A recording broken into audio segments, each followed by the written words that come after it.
For Crema Media's Polity, I'm Sane Dhlamini. Researcher and analyst Professor Raymond Suttner joins me for Suttner's View, a weekly commentary on South Africa's political scene. Welcome, Professor. Thank you. What do you see as the short and long-term significance of the flurry of #Gupta emails?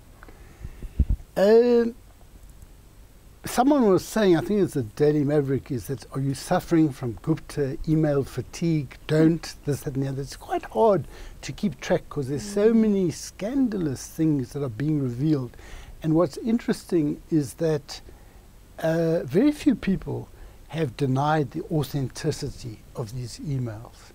And the emails seem to reveal that people have received contracts with government or with parastatals on a basis that is irregular or illegal or criminal, and they've made huge amounts of money. I mean, just one figure that is mentioned is 500 million paid for some consultancy to a Gupta firm through Eskom, and some other money was paid to McKinsey, 900 million, I think. And it appears that they didn't do any work, or hardly any work was done. So it's huge sums of money one is speaking about. One is speaking about this in a range of parastatals. One is speaking about, in the time of Zuma's rise, we had this corruption trial of Shabir Sheikh. And many people thought this was scandalous. Now, what is very different is the scale of the scandal. What appears to have happened in the Sheikh trial is that monies were paid to Zuma in order that Zuma should use his position in government to assist the business of Sheikh.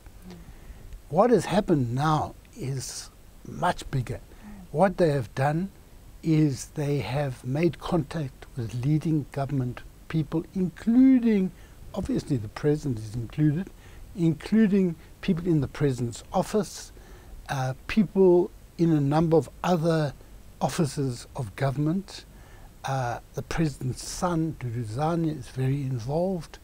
They have people sending them their CVs, and then somehow or other they manage to influence who becomes CEO of various parastatals, who gets on the board. They even write speeches for some people who, like Ben Ngubane in one case, in order to influence the direction that the parastatal makes. Now, once they've got these people on the boards, you have deals made that are irregular. For example, the first one that comes to my mind is this Glencore mine, Optimum mine, owned by Glencore, which was in a difficulty, and Eskom was imposing penalties, and the Guptas wanted to buy the mine. And with Brian Malife then as CEO of Eskom, they refused to have any flexibility with Glencore. They wanted to squeeze them and squeeze them. And they went into what's called business rescue.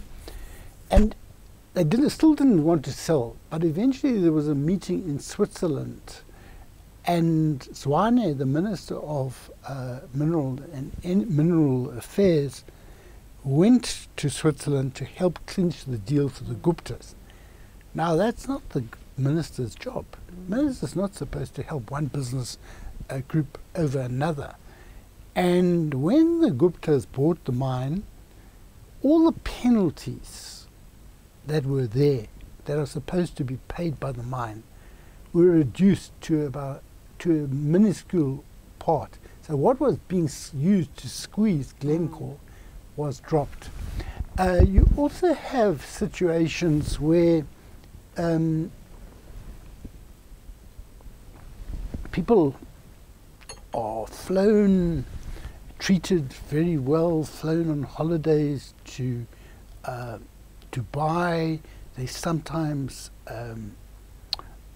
even send their utility bills to the Guptas to pay. I mean, it's quite cheap. What one of these guys sends his bill and says, ask them to settle it, and the Guptas don't mind doing these things because they want these people to be indebted to them.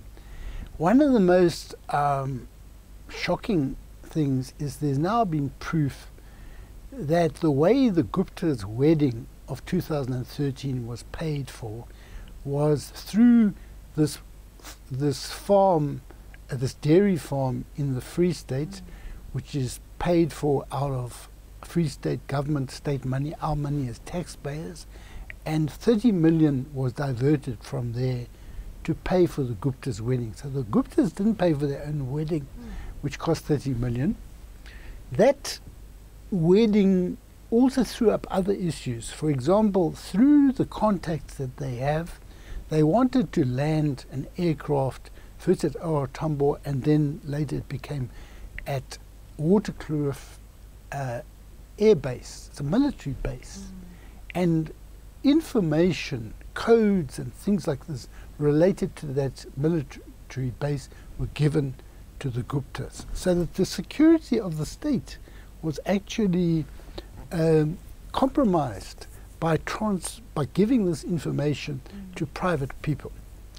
Now the Guptas have also tried to influence the course of events in terms of who holds what position.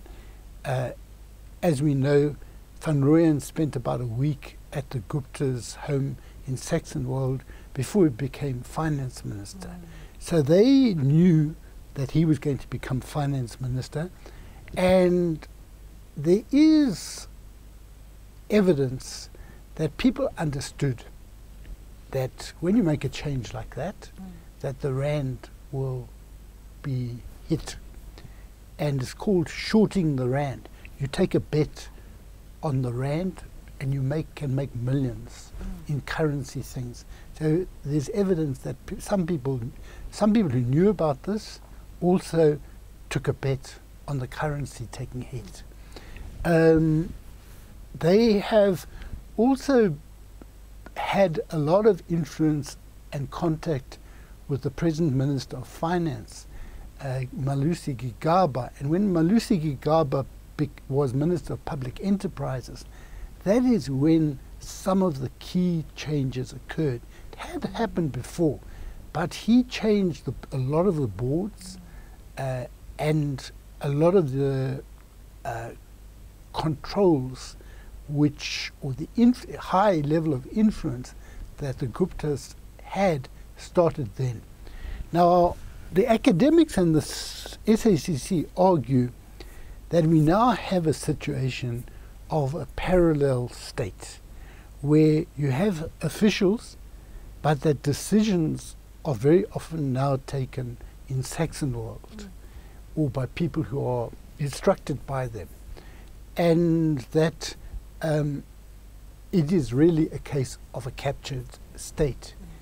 So my sense is that the emails have confirmed what was already being argued and evidence being produced by the academics and by SACC, but what the emails have done, these are emails. If you go to the stories, yesterday there's a story, for example, in the Daily Maverick about state capture, and you click on, there's a reference to someone from the presidency sending one of the Guptas, Tony Gupta, I think, the guest list for a Friends of Jacob Zuma event.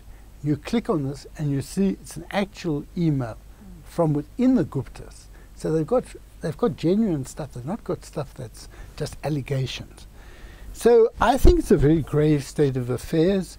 The sovereignty of the state, the sovereignty of the officials within the state to make decisions in the interest of the country has been undermined, and that's where we are at the moment.